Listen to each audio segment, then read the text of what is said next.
नमस्कार, मैं अंकित गुर्जर और आप देख रहे हैं समृद्ध भारत। कौन है तालिबान? पिछले कुछ सालों में चरमपंथी संगठन तालिबान एक बार फिर अफगानिस्तान में बड़ा खतरा बनकर उभरा है। तालिबान में पाकिस्तान की स्थिरता को भी खतरा है, जहां उत्तर पूर्व के इलाकों में तालिबान का दबदबा है। तालिबान का उदय 90 के दशक में उत्तरी पाकिस्तान में हुआ था, जब अफगानिस्तान में सोवियत संघ की सेना वापस जा रही थी। पश्तूनों के नेतृत्व में उभरा तालिबान अफगानिस्तान के परिदृश्य पर 1994 में सामने आया। माना जाता है कि तालिबान सबसे पहले में धार्मिक आयोजनों या मदरसों के जरिए उभरा, जिसमें ज्यादातर पैसा सऊदी अरब से आता था। 80 के दशक के अंत में सोवियत संघ के अफगानिस्तानियों से जाने के बाद वहां कई गुटों में आपसी संघर्ष शुरू हो गया था। मुजाहिदीनों से भी लोग परेशान थे। ऐसा हालात में जब तालिबान का उदय हुआ था तो अफगान लोगों ने उनका स्वागत किया था। अब हम ये जानते हैं कि आखिर तालिबानों का उदय कैसे हुआ। शुरू में तालिबान की लोकप्रियता इसलिए थी क्योंकि उन्होंने भ्रष्टाचार पर लगाम कसी, अव्यवस्था पर अंकुश लगाया और अपने नियंत्रण में आने वाले इलाकों को सुरक्षित बनाया ताकि लोग व्यवसाय कर सके। दक्षिण पश्चिमी अफगानिस्तान से तालिबान ने जल्दी अपना प्रभाव बढ़ाया। सितंबर 1995 में तालिबान ने ईरान सीमा में लगे हेरात प्रांत पर कब्जा कर लिया। इसके एक साल बाद तालिबान ने बुरहानुद्दीन रब्बानी की सरकार को सत्ता से हटाकर अफगानिस्तान की राजधानी काबुल पर कब्जा कर लिया। 1998 के आते आते लगभग 90% अफगानिस्तान पर तालिबान का नियंत्रण हो गया था। धीरे धीरे तालिबान पर मानवाधिकार उल्लंघन और सांस्कृतिक दुर्व्यवहार के आरोप लगे। जैसे 2001 में अंतर्राष्ट्रीय आलोचनाओं के बावजूद तालिबान ने विश्व प्रसिद्ध बामियाना युद्ध प्रतिमाओं को नष्ट कर दिया।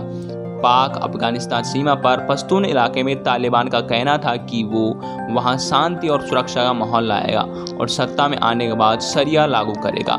पाकिस्तान और अफगानिस्तान दोनों जगह तालिबान ने या तो इस्लामिक कानून के तहत सजा लागू कार्रवाई या खुद की लागू की, जैसे हत्या के दोषियों को सार्वजनिक फांसी, चोरी के दोषियों को सार्वजनिक हाथ पैर काटने का निर्णय लिया।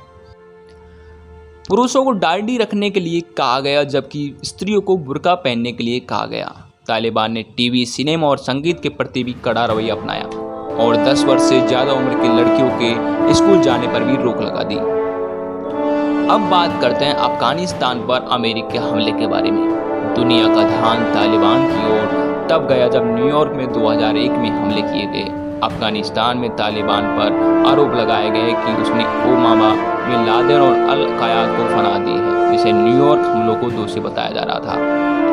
7 अक्टूबर 2001 में अमेरिका के नेतृत्व वाले गठबंधन ने अफगानिस्तान पर हमला कर दिया।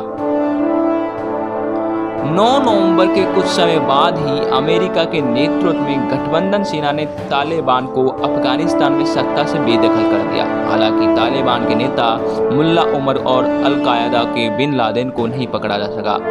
पाकिस्तान इस बात से इनकार करता रहा कि लादेन तालिबान के उदय के पीछे उनका भी हाथ रहा है, लेकिन इस बात में शायद ही कोई शक है कि तालिबान की शुरुआत लड़ाकों ने पाकिस्तान के मदरसे में शिक्षा ली थी।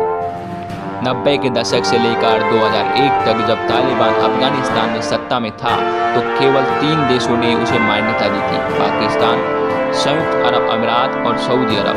तालिबान के साथ कूटनीतिक संबंध तोड़ने वाला भी पाकिस्तान आखिरी देश था।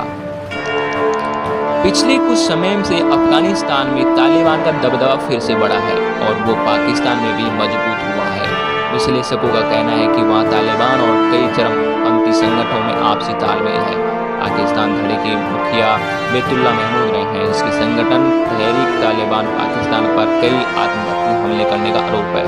कुछ दिन पहले अमेरिका और पाकिस्तान ने दावा किया था कि बैतुल्लाह मोहम्मद ड्रोन हमले में मारे गए हैं, लेकिन तालिबान इससे इनकार कर रहा है।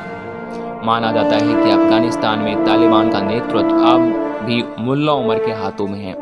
1980 में सोवियत संघ की सेना के साथ लड़ते हुए उनकी एक आंख चली गई थी। उमर और उनके साथी अब तक पकड़ से बाहर है और माना जाता है कि वे फिर से सर उठाकर तालिबान का दिशा निर्देश करते हैं।